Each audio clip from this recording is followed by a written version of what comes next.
तो एक आचार्य हैं जिन्होंने बहुत बड़ा मोटिवेशन दिया। उन्होंने कहा तू देख कौन मर गया, बोले माँ बाप मर गए। कौन मर गया, पति मर गया। कौन मर गया, बेटा मर गया। क्या चला गया, मकान चला गया। क्या चला गया, धन दौलत चला गया। क्या चला गया, मेरा शरीर भी जाने वाला है।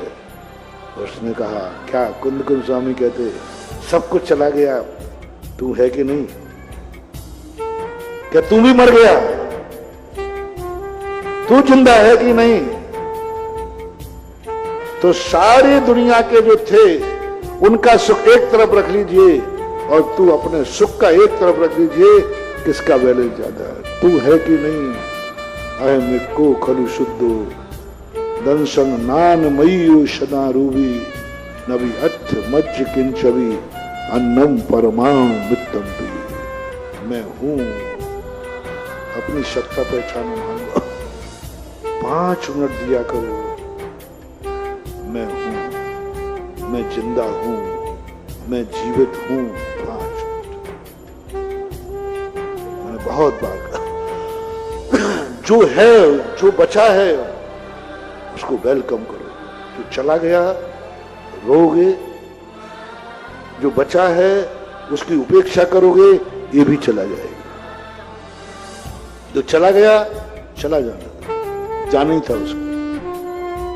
और मैं तो ये कहता हूं, जो तुम्हें दुख देकर जावे, जो तुम्हें मझधार में छोड़े, वो तुम्हारा था ही नहीं, वो तो बैरी बन के आया था, तुम्हें दुखी करके चला गया। मझधार में छोड़ गया ना, बीच में छोड़ गया। तुमने क्या संबंध बनाया था, अब मेरी जिंदगी अच्छी निकलेगी। हम 1 से कितने हो गए, 2। 1 से 2 हो गए। अब मेरी जिंदगी में कोई कसर नहीं। सावधान महानुभाव, जैन दर्शन यहीं बीच में आता है। कितना भी अच्छा स्कूटर हो, लेकिन गाड़ी कहीं रुक जाए तो पैर जमीन पर टेके रहना है। जब स्कूटर रुकता है तो सबसे पहले क्या होता है, पैर बाहर निकालते हो। गिरने से कौन बचाएगा, स्कूटर नहीं, तुम्हारा खुद का पैर बचाएगा। कितने भी तुम अपनी गाड़ी बना लेना, लेकिन अपनी जिंदगी का अस्तित्व रखना। अब हम 2 हो गए, अब मेरी जिंदगी का समस्या निपट गई।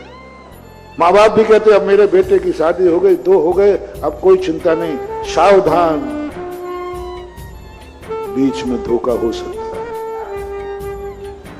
शादी तुमने बीच में छूटने के लिए की थी कि जीवन भर के लिए, बोलते नहीं। ये मकान जीवन भर के लिए बनाया था कि 1 साल के लिए। छूट सकता है कि नहीं, छूट सकता है। बीच में छोड़ के गया, एग्रीमेंट करके गया, एग्रीमेंट किया था जीवन भर साथ जिमाएंगे, साथ जिएंगे, साथ मरेंगे, और बीच में चला गया। समझ लेना, सावधान महानुभाव, तुम्हारा बैरी था। बाप जन्म दे के मर जाए, बाप बेटों को जन्म दे के मर जाए, पति तुम्हें विधवा करके मर जाए, समझ लेना पूर्व भाव का बैरी था। एक दिन मैंने प्रवचन दिया था, बहुत विधवा करके चला गया, तुम्हें कहीं का छोड़ के नहीं गया, ना इधर के रहे ना उधर के रहे। 7 फेरे के पहले मर जाए तो समझ लेना ये सही मीत था, और 7 फेरे के बाद मरे तो समझ लेना कोई बैरी था। नहीं महाराज आप ऐसा मत करो, हमारे श्रीमान जी तो हमारे प्राण प्रिय थे, हमें बहुत चाहते थे, हमारे बिना तो वो भोजन भी नहीं करते थे, मेरे बिना तो। हाँ, ये सब बातें मुझे मालूम है। ये बहुत बड़ी मोनोपोली है, दुश्मन की ये सबसे बड़ी कला कहलाती है, तुम नहीं समझ पाओगे। दुश्मन कभी कभी इतना प्यार करता है, इतना प्यार करता है कि सामने वाला समझ ही नहीं पाता कि ये मेरा